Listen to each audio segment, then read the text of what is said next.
Assalamualaikum warahmatullahi wabarakatuh. Halo anak-anak hebat. Apa kabarnya kalian di pagi hari ini? Ibu guru doakan mudah-mudahan kalian semua dalam keadaan sehat dan juga tetap semangat ya untuk terus belajar di rumah bersama ayah dan juga ibu.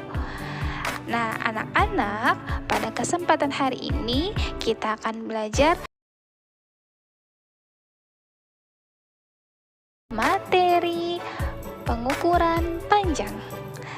Namun, alangkah lebih baiknya anak-anak agar pembelajaran hari ini berjalan dengan berkah, yuk kita awali dengan membaca doa terlebih dahulu. Bismillahirrahmanirrahim. Rabbi shrah li sadri wa yassir li amri wa hlul 'uqdatam min lisani yafqahu qawli. Rabbi zidni ilman warzuqni fahman birahmatika ya arhamar rahimin. Alhamdulillahirabbil alamin. Yuk kita belajar mengukur benda. Soli-soliha, panjang sebuah benda dapat diukur dengan alat ukur. Adapun alat ukur yang bisa kita gunakan salah satunya adalah penggaris. Nah anak-anak, alat ukur itu ada dua jenis loh. Yang pertama alat ukur baku dan yang kedua alat ukur tidak baku. Adapun contoh dari alat ukur baku adalah penggaris, meteran, jangka sorong, mikrometer skrup, dan yang lainnya. Sedangkan contoh dari alat ukur tidak baku adalah jengkal tangan. Yang kedua adalah depa atau dua tangan direntangkan.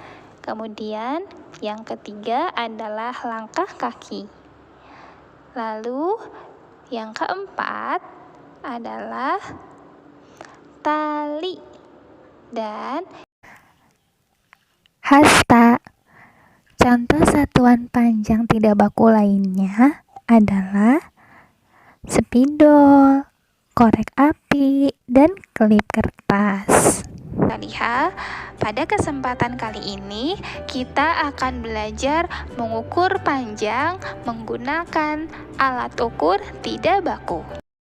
Sekarang perhatikan contoh pengukuran panjang menggunakan satuan tak baku berikut. Di sini, pada gambar pertama ada seorang anak yang mengukur panjang meja menggunakan jengkal tangannya. Panjang meja sama dengan 5 jengkal. Berikutnya, pada gambar kedua, seorang anak mengukur panjang sapu yang ada di meja. Anak tersebut menggunakan satuan tidak baku, yaitu hasta. Panjang sapu tersebut sama dengan 3 hasta. Contoh berikutnya, ada 3 orang anak mengukur panjang papan tulis menggunakan depa. Panjang papan tulis sama dengan 3 depa. Itulah contoh pengukuran panjang menggunakan satuan tidak baku.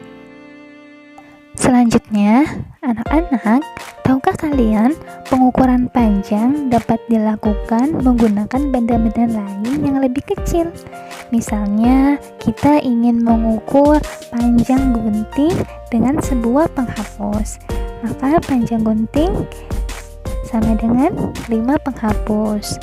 Kemudian, kita ingin mengukur panjang buku dengan menggunakan korek api. Nah, pada gambar tersebut menunjukkan bahwa panjang buku sama dengan 6 korek api.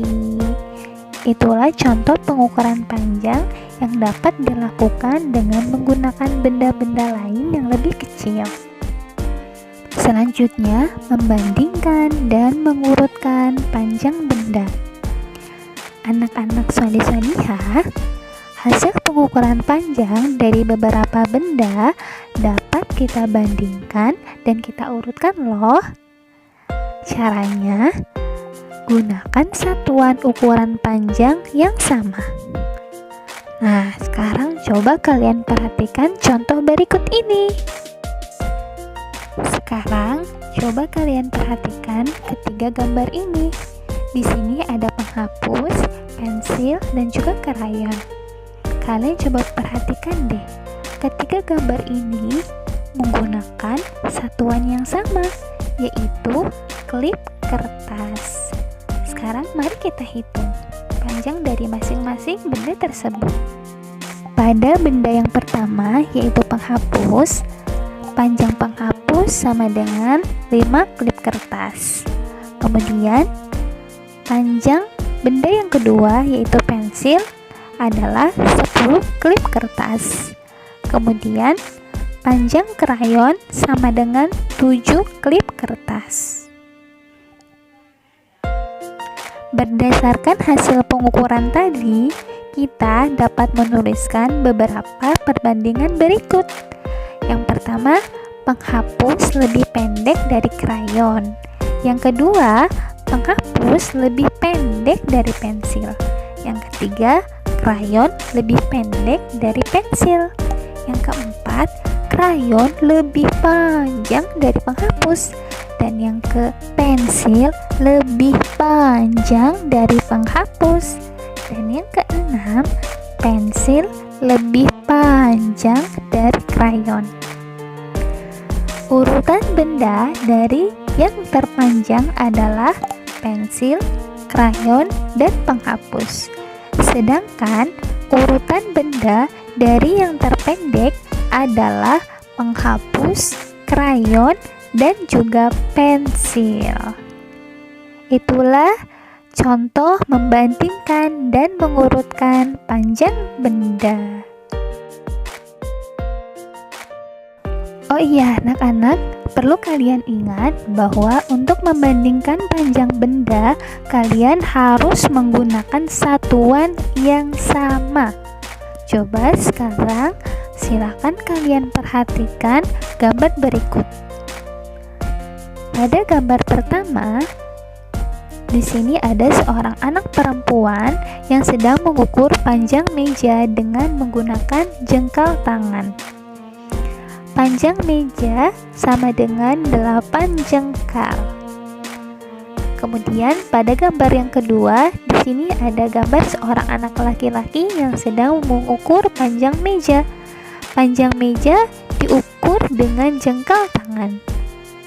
Panjang meja sama dengan 7 jengkal.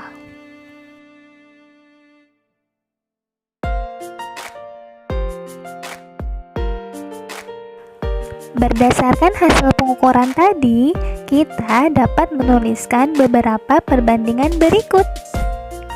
Hasil pengukuran panjang meja kelas di samping berbeda. Hal tersebut karena lebar jengkal tangan Mei atau tangan anak perempuan berbeda dengan lebar jengkal tangan Dedi atau tangan anak laki-laki. Selanjutnya, ayo perhatikan contoh berikut. Di sini ada gambar dua benda, yaitu gunting dan juga garpu. Gunting dan garpu diukur menggunakan klip kertas. Coba sekarang kalian perhatikan gambar yang pertama. Gambar gunting panjangnya adalah 6 klip kertas, sedangkan panjang garpu sama dengan 7 klip kertas. Maka dapat disimpulkan garpu lebih panjang dari gunting, atau gunting lebih pendek dari garpu. Sekarang, mari kita berlatih. Kerjakanlah buku paket tematik halaman 15 nomor 3, halaman 22 nomor 2, dan halaman 26 nomor 2. Selamat mengerjakan, kalian pasti bisa. Cukup sekian dulu pembahasan hari ini. Mari kita tutup kegiatan belajar hari ini dengan bersama-sama membaca doa kafaratul majelis. Subhanakallahumma wa bihamdika asyhadu an la ilaha illa anta astaghfiruka wa atubu ilaik. Sampai berjumpa pada video pembelajaran selanjutnya. Wassalamualaikum warahmatullahi wabarakatuh. Selamat belajar solih-solihah.